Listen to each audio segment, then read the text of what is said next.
So even though it's May, because I live in Canada, it's actually snowing right now, which is less than ideal weather conditions for a car like this. I even have the icy road symbol on the dash, which I think a lot of people who own these cars don't even realize is a thing. And considering this car is running P0 Corsas, needless to say, I'm gonna have to take it easy.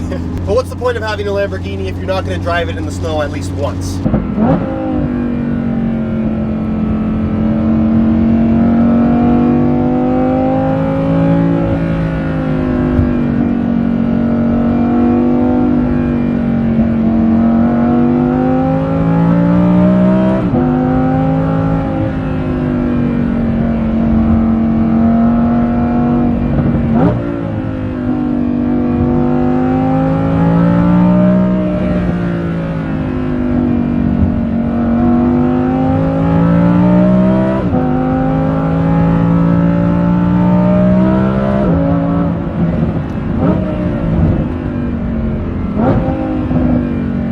Now, the reason why I picked this car for today's video is because of the main topic, and that is why I would not buy a McLaren. Keywords being would not would never, but why I would not buy a McLaren right now, because in the future, honestly, I'd really like to own one. Now, I want to be clear in saying that this is not a hate on McLaren video. I'm a big fan of the company myself, and honestly, I think the worst part of car culture is when people get mad at others that don't like the same cars or things about cars as they do. It's the most ridiculous thing in the world. You buy a car for yourself as long as you enjoy it, that's what matters. But there are some reasons, having owned a number of cars in this particular category at the McLaren price point, as to why I wouldn't necessarily want to own one in the near future, which is what I'm going to talk about. So I guess I'll start by saying that I've actually driven a few different McLaren models, and while it's been limited amounts of time, 20 to 30 minute drives, I can say that every time I've driven one, I've been really impressed. I've certainly enjoyed myself, and I really do feel, again, based on limited driving time, that from a performance perspective,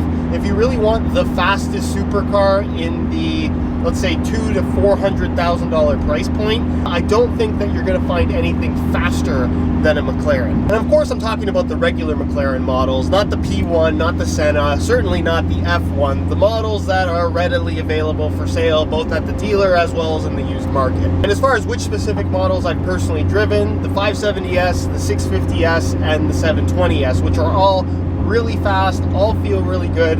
There are subtle differences between them in terms of what I was able to pick up in a short amount of driving time, but I can tell you that the fastest car, at least from a roll that I have personally ever been in, is a McLaren 720S. That thing is unbelievably quick. And now the snow has stopped and the sun is coming out. Beautiful. It's still cold though. Wonder if we can get any traction here. Probably not. Let's see. Oh no, we can't. Zero traction.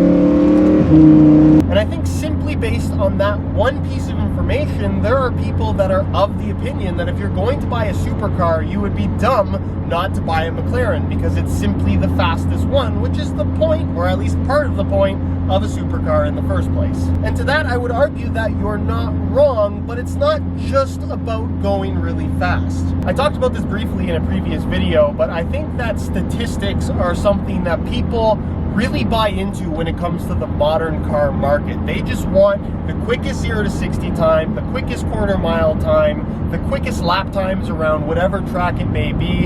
And while all of this information is important and does play into the overall experience, it's just that the experience, because granted, 95% of the time for most of these cars, if not 100% of the time, depending on who the owner is, these cars are going to be driven on the road. So just having that marginal gain in performance, one second. Oh, there's no grip. I guess my point here is that while objectively a McLaren can be viewed as the fastest supercar option at its respective price point, it's not everything when it comes to what a supercar is all about, and certainly what it's like to drive a supercar. If you are buying a McLaren 720S to race people in the quarter mile, you probably just spent way too much money and could have built a much faster car for a lot less money. either way, I guess it depends on what you want and it depends on what you're doing, but the difference in performance between a McLaren and a Lamborghini and a Ferrari and all these cars at this same price point is ultimately relatively small. And something else that the internet often neglects to realize is that the driver matters quite a bit. If you take a McLaren 720S, a Huracan Performante, and a Ferrari 488, technically that McLaren should be the fastest around the track, but if you put all three on the track with three different drivers, I guarantee you the one that's going to be the fastest is the one that's being driven by the best driver. So up until this point, I've pretty much said nothing negative about McLaren, which means that you might be asking yourself, Josh, if you like the 720S so much, why didn't you buy that instead of a Huracan Performante? And the answer to that question is that I actually did have an opportunity to get a 720S, a launch spec variation of the car, right when it was available. I would have had to pay, I want to say, if I'm remembering correctly, it was $30,000 over list. So the car would have ended up being roughly about 430,000 Canadian, which is a ton of money on a car. It was basically double the price of the Huracan that I was in the process of selling right around that time. And then a Huracan Performante, the sticker price on this car was about $370,000, $60,000 less than the 720S, which again was over list. You can get a 720S now brand new for about 400 grand, a little bit more depending on what options are in it. Here's the thing, had I bought that 720S 2 years ago, the price of that car now would be probably about $270,000 to $280,000 in the resale market. That is a tremendous amount of depreciation in just 2 years. And if you go look at what's for sale in the used market on McLarens, whatever model it may be, these cars have done a ton of depreciation and barely have any miles on them. If I were to buy a car like that, as I've done with this one and as I've done with other supercars that I've owned, I buy them to drive them. So I end up selling them typically when they're in higher mileage range compared to other cars that are for sale. So I can't imagine, had I bought that car 2 years ago, it would now be one of the highest mileage examples in the country. What's that worth now?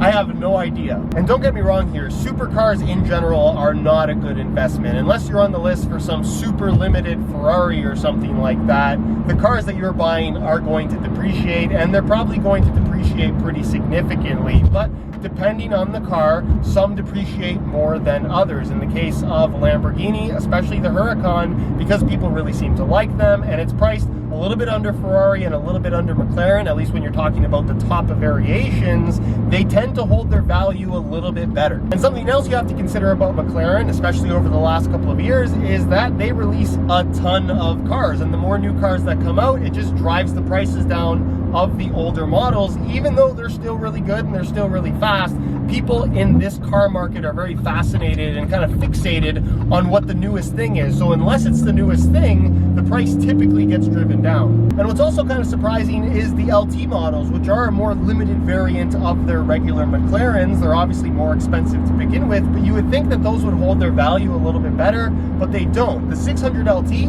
is a really cool car. I would really like to own one, but for $400,000 to $450,000 brand new that they're asking in Canada, the amount of depreciation that that model has already done in just about a year is ridiculous. Go look at the used prices, they don't lie. Like I said, when you buy a car like this, you expect it to depreciate, but for me personally, I have a really hard time buying a car that expensive that's going to depreciate that much in such a short amount of time.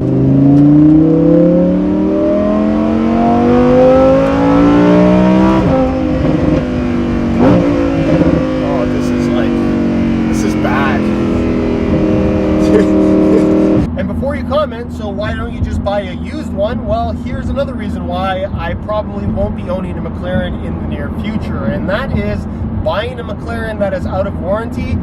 It honestly scares me. Now, just to be totally clear, I have never owned a McLaren, so none of what I'm about to say is from first-hand experience, but I've done my research. I know some people that own McLarens. I've watched some people on YouTube that own McLarens, and a lot of the experiences that they've had in regards to the reliability and build quality of their cars is something that kind of freaks me out a little bit when it comes to spending that much money on a single vehicle. Now, if you have a newer one and it's under warranty and something goes wrong, it's not a big deal. You bring it back to the dealer and they fix it. That's why you have a warranty. But I have heard of certain instances where you bring your broken McLaren back to the dealer and they have a hard time getting parts, and the next thing you know, it's 1 month later and you still don't have your car back, which really sucks, especially if you live in Canada, given the fact that you pretty much only have half the year to drive your car, because the other half of the year it's really cold and snowing, as it did today, even though it's May.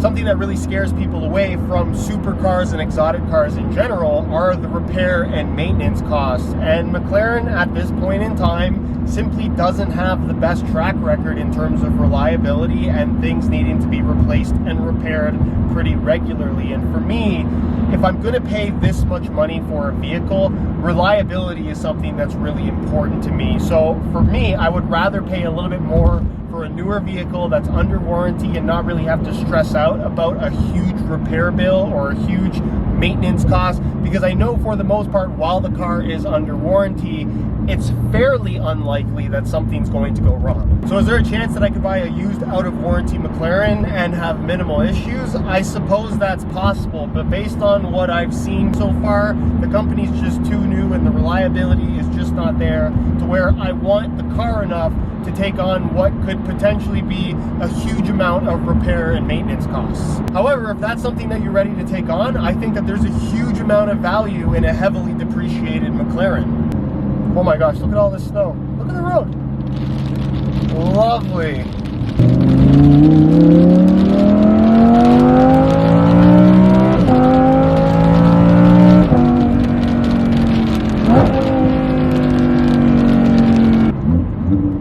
The final reason why I haven't really been drawn to McLaren at this point in time versus other options, and that is the sound of the car. And don't get me wrong, I don't think that McLarens sound bad in any way at all. In fact, I think they sound really good. But, I mean,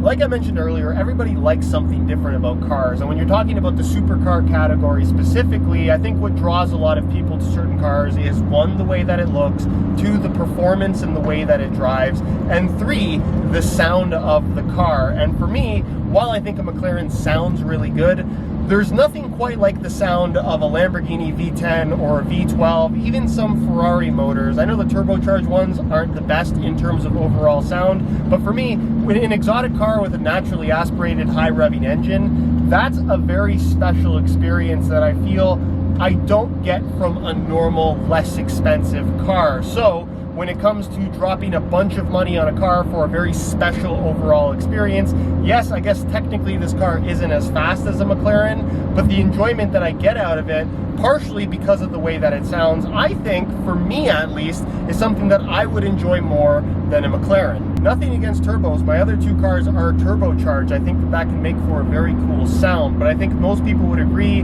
that naturally aspirated engines are probably going to be a thing of the past sooner rather than later. So if they're available now and I can experience them now, that's what I choose to experience. Down the line, when probably everything will be turbocharged, then yeah, then I have some decisions to make. But for right now,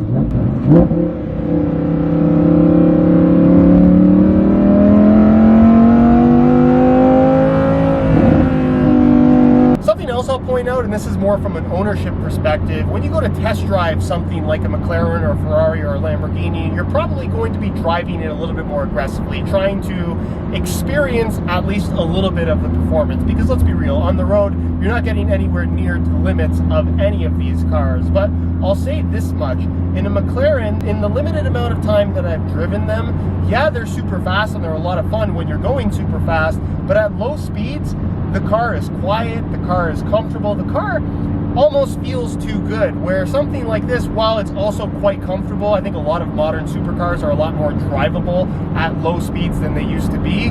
I don't necessarily have to be going super fast to really have a good time in this Lamborghini because of the way that this sounds. As an example, I'm currently going 70 kilometers an hour in 6th gear, which the only reason why I'm in 6th gear is so you guys can actually hear me. Normally, I'd be driving it like this.